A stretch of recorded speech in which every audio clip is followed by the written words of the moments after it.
సకల దేవతా స్వరూపుడు శ్రీ షిరిడి సాయినాథ్ మహారాజ్ గారి పాదాల విందాలకు శిరస్సు వంచి నమస్కరించుకుంటూ, అలాగే తన వద్దకి వచ్చే వారెవరిని కూడా తననే పూజించమని ఎప్పుడూ చెప్పేవారు కాదు బాబా. అంతేకాకుండా తనని దర్శించే భక్తులకి వారి వారి ఇష్టదైవాల రూపంలో దర్శనాన్ని అనుగ్రహిస్తూ సర్వదేవతా స్వరూపుడు తానేనని భక్తులకి అనుభవపూర్వకంగా తెలియజేస్తూ ఉండేవారు బాబా. బాబా ప్రియభక్తుడు సేవకుడైన నిమోన్కర్ కుమారుడు మారుతి భక్తుడు అయినా అతడు తండ్రితో పాటు తరచుగా మసీదుకు వచ్చి బాబా సేవలో పాలు పంచుకునేవారు. ఎప్పటికైనా రామభక్త హనుమాన్ దర్శనం పొందాలని, తన కోరికని బాబా మాత్రమే తీర్చగలని విశ్వసించి ఆ నమ్మకంతోనే బాబాని సేవిస్తూ ఉండేవాడు. ఒకరోజు బాబా పాదాలని శుభ్రం చేస్తూ మనస్సులో మారుతి నామజాపం చేస్తున్నటువంటి ఆ బాలుడి హృదయంలో ఏదో తెలియని అనిర్వచనమైనటువంటి అద్భుత భావం కలిగింది.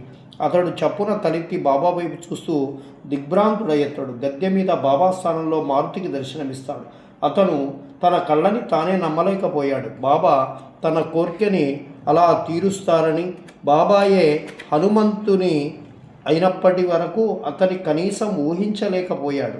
అప్పుడు బాబాలో మారుతిని, మారుతిలో బాబాని దర్శించు శ్యామ, అడుగో మారుతి, బాబాయే మారుతి దర్శించుకో అని అరిచాడా బాలుడే ఉద్వేగంగా. దేవా, మారుతిని కూడా నువ్వే, నీకు ఇంకా ఎన్ని రూపాలో కదా అనుకున్నాడు శ్యామ భక్తితోటి చేతులు జోడించి నమస్కరించుకుంటూ. రాధాబాయి అనేటువంటి భక్తురాలు బాబాని దర్శించుకొన్నాక అనూహ్యమైనటువంటి మానసిక ఆనందాన్ని పొందింది.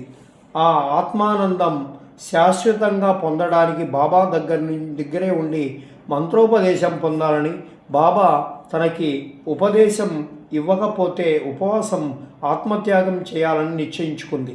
మౌనం ఉపవాస వ్రతం ప్రారంభించింది. అలా 3 రోజుల పాటు ఉపవసించేసరికి రాధాబాయికి నీరసించి పడిపోయింది. అయినా వచ్చి మంచినీళ్లు కూడా ఆమె ముట్టుకోలేదు. శ్యామ మసీదులో బాబాని దర్శించి, దేవా, నువ్వేమో ఉలకవు పలకవు, ఆ ముసలమ్మ ఉపవాసంతో నీరసించి ప్రాణాల మీది తెచ్చుకుంటుంది, ఆమె కర్మకి ఆమెని వదిలేస్తావా? ఏదైనా ఉపదేశం ఇచ్చి ఆవిడ ప్రాణాలు కాపాడవా అని చెప్పి నిలదీస్తాడు ఆవేశంగా. బాబా నవ్వి రాధాబాయిని పిలిపిస్తాడు. అమ్మా, నీకొక విషయం చెబుతాను, శ్రద్ధగా విను.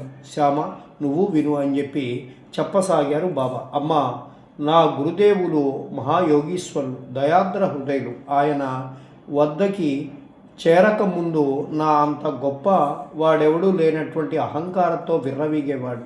అయినా నాకు శిరోముండనం చేయించేవారు. గుండు గీయించి నేపథ్యంతో నాలోని అహంకారాన్ని నశింపచేశారు.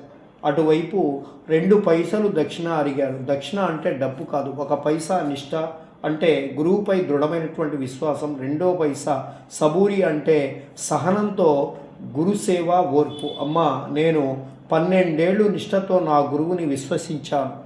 ఆయన నిరంతరము ధ్యానంలో ఉండేవారు. నేను నిష్ఠగా ఆయన కళ్ళలోకి చూస్తూ ఆయన నన్ను